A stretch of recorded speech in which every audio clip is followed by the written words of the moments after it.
Anthony Joseph Vidal journeyed from Spain to New Zealand, where in 1905 he converted a Hawke's Bay racing stable into a wine cellar and set about creating a reputation for innovative winemaking that's still going strong over 100 years later. Back in 1979, Vidal Estate became the site of New Zealand's first ever winery restaurant, where a passion for sharing wine with great food and good friends changed Kiwi attitudes to wine and food forever. For decades, Vidal Estate's been a fantastic incubator for great winemaking talent, kickstarting names like Elise Montgomery, Kate Radburn, Rod MacDonald, Hugh Crichton, Simon Fell, and it doesn't stop there. Part of leaving a legacy is leaving things better than when you got them, and this vineyard embodies that philosophy. Bordering the Gimblett Gravels, it's the organic Vidal Vineyard, one of the first BioGrow certified vineyards in New Zealand.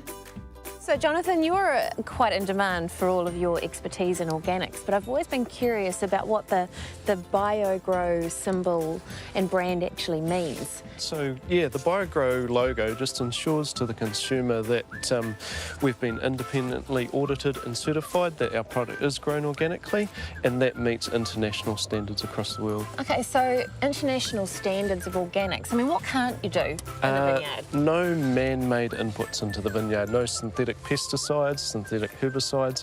It all has to be naturally made. Okay.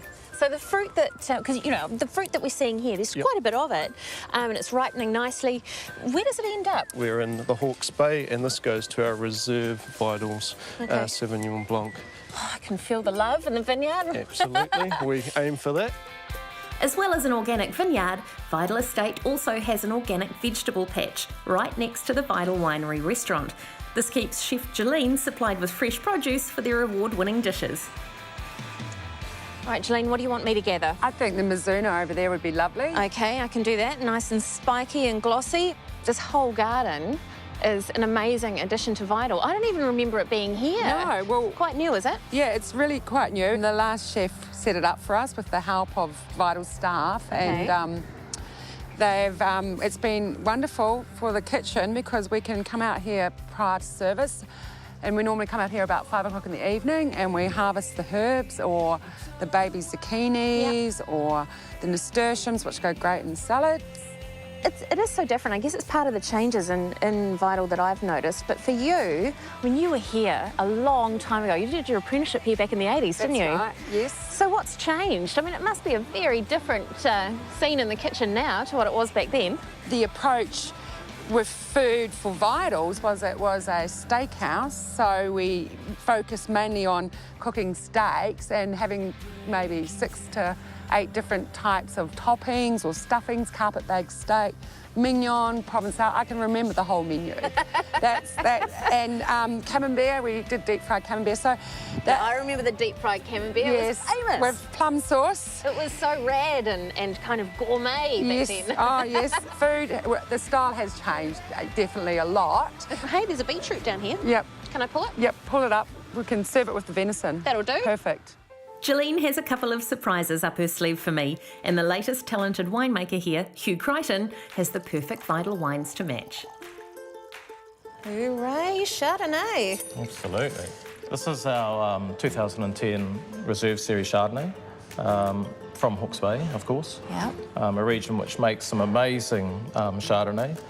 And for me, 2010, or for a lot of people, was an incredible vintage for Chardonnay. It's really rich too, isn't it? It's got some, but it's got some lovely fineness and elegance to it at the same time, and it's got some minerality and some flintiness, which is a hallmark of our wines. And I'm just thinking as well, it's got really lovely presence and a great food wine. Oh my goodness, perfect timing. Brilliant. Fantastic. This looks like groper. Groper. It's got a miso glaze, and it's served with fresh clams with some white beans and leeks. So it should be perfect. Yeah, it should be perfect. And why do you think this is a good match with Chardonnay? I think there's a lot of richness with fish, obviously, particularly groper, and there's some richness with the sauce there, which complements the richness of the Chardonnay. Oh my gosh! That is outstanding. It's not the flavour I was expecting. It's has a kind of savoury caramel kind of character to it. Which is a flavour that really complements with the wine, because you see a little bit of that in the wine. You know, this wine, the Reserve Series Chardonnay, it's been doing very well, hasn't it? At the recent Air New Zealand Wine Awards, this was one of 3 elite golds for us. You're a very lucky man, especially, you know, with the legacy that's been left to you by Anthony Vidal. It's brilliant. I am, and talking of legacy, I guess it's something that's going to be coming out pretty soon. It's a new range called the Legacy range. Oh, so sort of like another, like a top. Another tier above the Reserve Series. Wow, I can't wait. That'll be exciting. Fantastic. And interesting, and will reflect really the best of what we can do in Hawke's Bay in great years and pretty limited quantities. Speaking of which... The first Syrah under this label, 2009. It's a very sexy smelling Syrah. Sexy and it's fragrant. beautiful. I have to taste it. Oh my goodness, I was just going to say, you know, if you're going to have Syrah, you want something gamey. Bit of venison, local looks venison. Amazing. Which Syrah is renowned to go with. I just was curious, for someone like yourself that's worked here for a few years and it's obviously very dear to your heart, what would you like people to reflect on in 100 years' time in terms of the Vidal's name and Vidal wines? Well, I think with a consumer hat on, I think delivering consistently good quality wines. And I guess the other one is to keep, to present the land, the vineyards, in a better situation than what they were when we took them on. So to be able to look in the eye of future generations, I guess, and say, hand on heart, you know, we've really looked after this land and pass it on. Into the future. Cheers.